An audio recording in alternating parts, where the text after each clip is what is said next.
তোমরা ইতিমধ্যেই জেনে গেছো এবার থেকে চালু হতে চলেছে সেমিস্টার সিস্টেম। কিন্তু সেই সেমিস্টার সিস্টেমেও আসলো বদল। এই মুহূর্তে সবচেয়ে বড় খবর, তোমরা যারা মাধ্যমিক পরীক্ষা দিয়েছো, 11-এ উঠতে চলেছো, তোমরা ইতিমধ্যেই জেনে গেছো এখন থেকে সেমিস্টার সিস্টেমে ক্লাস 11 এবং 12-এর পরীক্ষা হবে। দুটো দুটো 4টে পরীক্ষা দিতে হবে। কিন্তু এই সেমিস্টার সিস্টেমের পরীক্ষা পদ্ধতি নিয়ে কিছুদিন আগে সংসদ সভাপতি অর্থাৎ উচ্চ মাধ্যমিক শিক্ষা সংসদের সভাপতি চিরঞ্জীব বাবু যে তথ্য জানিয়েছিলেন, সেখানে কিন্তু বড়সড় বদল আসছে। সেমিস্টারের পরীক্ষাগুলিতে পাশ করা আরো কঠিন হয়ে যাচ্ছে কিনা এটা নিয়ে কিন্তু প্রশ্ন উঠছেই। সেটা যেমন জানাবো, তেমনই জানাবো তোমাদের অনেকের জিজ্ঞাস্য প্রশ্ন, ক্লাস 11-এর নতুন বই কবে আসবে। তোমরা আবার অনেকে এটাও লিখছো, স্যার কোন কোম্পানির কোন সাবজেক্টের বই ভালো হবে বলুন। তোমাদের জন্য জানিয়ে রাখি, নতুন বই সংক্রান্ত বিষয় নিয়েও সংসদের তরফ থেকে অফিসিয়াল নোটিশ জারি করা হয়েছে। তোমরা যে মোটা মোটা সায়েন্সের বই কিনছো এমন নয়, সিলেবাসের বই মাত্র 200-250 পৃষ্ঠার এক একটা হবে। বইয়ের আকৃতি কেমন হবে, বইয়ে কেমন কালার থাকবে, এই সমস্ত বিষয় নিয়ে কিন্তু বোর্ড একটা স্পেশাল গাইডলাইন জারি করেছে। তো সেখানে বলা আছে কোন সাবজেক্টের বইয়ের পৃষ্ঠা কত হবে, সে তথ্যও জানাবো আজকের এই ভিডিওতে। কবে নাগাদ তোমরা নতুন বই পাবে সেটা জানাবো। কাজেই ভিডিওটা সম্পূর্ণ দেখো, ভালো লাগলে লাইক করো, চ্যানেলে নতুন হয়ে থাকলে চ্যানেলটিকে সাবস্ক্রাইব করে পাশের বেল আইকন প্রেস করতে একেবারে ভুলো না। প্রথমে একটু সেমিস্টার সিস্টেম নিয়ে তোমাদের তথ্য জানাই। তোমরা ইতিমধ্যেই জেনে গেছো যে ক্লাস 11-এ তোমাদের দুটো পরীক্ষা হবে। প্রথমটার নাম ফার্স্ট সেমিস্টার, দ্বিতীয়টার নাম সেকেন্ড সেমিস্টার। তারপর তোমরা যখন 11 থেকে 12-এ উঠবে, তোমাদের আবারও দুটো পরীক্ষা দিতে হবে, থার্ড সেমিস্টার, ফোর্থ সেমিস্টার। এখানে আলোচনার শুরুর আগেই একটা বিষয় তোমাদের জানিয়ে রাখা ভালো, এবার যারা 12-এ পড়ছো অলরেডি, মানে 11-এর পরীক্ষা দিয়েছো, এই নিয়ম কিন্তু তোমাদের জন্য লাগু হচ্ছে না। যারা মাধ্যমিক দিয়েছো, তোমরা যখন 11-এ উঠবে, তোমরা যখন 12-এ উঠবে, এটা তোমাদের জন্য প্রযোজ্য হবে।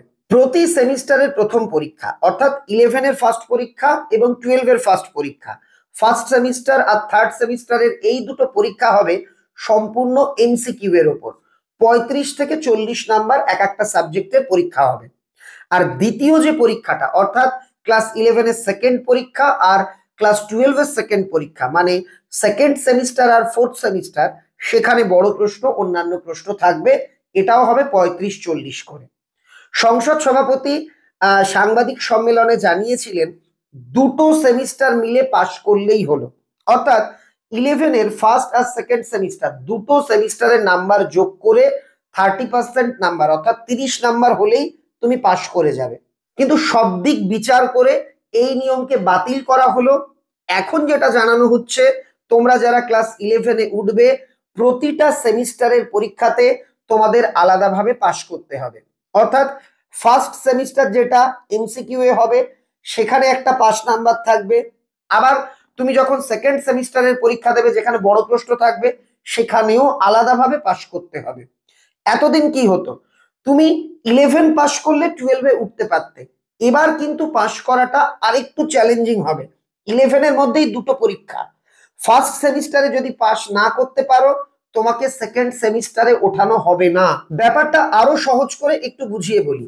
এতদিন বছরে একটা ফাইনাল পরীক্ষা হতো, এখন থেকে 6 মাস অন্তর একটা করে ফাইনাল পরীক্ষা হবে। প্রথমটা যেমন এমসিকিউ এর পরীক্ষা, সেখানে পাস করলে অর্থাৎ প্রথম সেমিস্টারে পাস করলে তুমি সেকেন্ড সেমিস্টারে উঠতে পারবে, সেকেন্ড সেমিস্টারে পাস করলে থার্ড সেমিস্টারে উঠতে পারবে, থার্ড সেমিস্টারে পাস করলে ফোর্থ সেমিস্টারে পরীক্ষা দিতে পারবে। এই হচ্ছে নিয়ম। এখানে আরেকটা বিষয় বলে রাখা ভালো, 11-এর রেজাল্ট তৈরি হবে ফার্স্ট সেমিস্টার আর সেকেন্ড সেমিস্টারের নাম্বার যোগ করে। তোমরা যখন উচ্চ মাধ্যমিক দেবে, উচ্চ মাধ্যমিকের মার্কশিট তৈরি হবে শুধুমাত্র ক্লাস 12-এর যে দুটো পরীক্ষা দিচ্ছ, থার্ড সেমিস্টার আর ফোর্থ সেমিস্টার, এটার নাম্বার যোগ করে। তোমরা এবার অনেকেই বলবে যে স্যার 5 নাম্বারটা কত থাকবে, এটা এখনো কিন্তু বোর্ড জানায়নি। তবে এটা বলা হচ্ছে নাম্বারটা হবে 30-এর আশেপাশে, অর্থাৎ 25 থেকে 30%, এটা আমরা সূত্র মারফত জানতে পারছি। তার মানে 35-এর পরীক্ষা হলে যদি 30%ও হয়, কত নাম্বার তোমরা নিজেরা কাউন্ট করে নিও। সেই নাম্বার পেলে পাস হবে, এই বিষয় নিয়ে খুব তাড়াতাড়ি একটা নোটিশও আসতে চলেছে। এই নিয়মটা তোমার কেমন লাগছে? অনেকেরই একটা ধারণা ছিল যদি বলা হতো যে সেমিস্টারে পাস ফেল নেই, যে দুটো মিলিয়ে পাস করলেই পাস, তাহলে অনেকেই এমসিকিউ এর পরীক্ষায় বেশি নাম্বার পেয়ে গিয়ে সে আর দ্বিতীয় পরীক্ষাটা ভালোভাবে দিত না, সে শূন্য পেলেও দ্বিতীয় পরীক্ষায় পাস হয়ে যেত। এটা বোর্ড প্রেসিডেন্টও বলেছিলেন। তাই এই নিয়মটা নিয়ে বিভিন্ন শিক্ষক সংগঠন, বিভিন্ন শিক্ষক, শিক্ষানুরাগী, তাদের মধ্যে কিন্তু একটা প্রতিক্রিয়া দেখা যায়। সবাই বোর্ডকে পুনর্বিবেচনা করতে বলে, বোর্ড বিষয়টা নিয়ে ভালোভাবে পর্যালোচনা করে এই সিদ্ধান্তে আসে যদি বলা হয় যে পাস ফেল থাকবে না, দুটো মিলিয়ে পাস করলেই পাস, তাহলে পড়াশোনা অনেকেই আর কি অমনোযোগী হয়ে যাবে। তাই এই সিদ্ধান্ত নেওয়া হলো। আপডেটটা খুব গুরুত্বপূর্ণ, আমি অনুরোধ করব ভিডিওটা বন্ধুদের মধ্যে শেয়ার করে দিতে। তোমার মতামত অবশ্যই জানাবে। এবার আরো গুরুত্বপূর্ণ কথা, বই।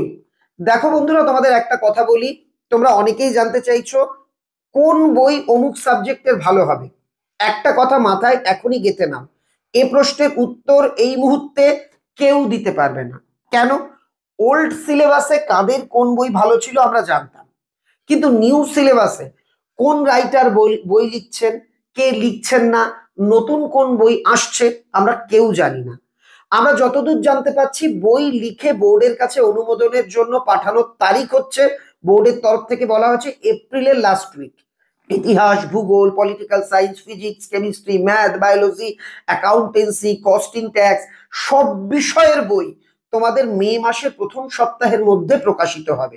সেই বইগুলো আমাদের হাতে পৌঁছানোর পর স্যারেরা 3-4টে কোম্পানির বই পড়বেন, তারপর তারা ওই বই হাতে পাওয়ার পর বলতে পারবেন যে এই এই বই ভালো হয়েছে। যেমন এতদিন আমরা জানতাম ইতিহাসে জীবন মুখোপাধ্যায়ের বই ভালো, আমরা জানতাম জীবন বিজ্ঞান অমুক কোম্পানির ভালো, কিন্তু তারা যে নতুন সিলেবাসের বইটাও ভালো করবেন এটা তো কোনো নিশ্চয়তা নেই। এজন্য নতুন বই হাতে না পাওয়া পর্যন্ত আমরা কিছুই কিন্তু জানাতে পারছি না। আর আমি তোমাদের পই পই করে বারণ করেছিলাম সিলেবাসের বদল ঘটছে, তাই আগ বাড়িয়ে যদি তোমরা কেউ, যতই কোনো কোম্পানি দাবি করুক না কেন আমাদের বই দুটো ভাগ করা বই, সেমিস্টারের বই, সব ফেক, সেই বই যারা কিনেছো তারা কিন্তু বিপদেও পড়েছো, কারণ ওগুলো পুরনো সিলেবাসের বই।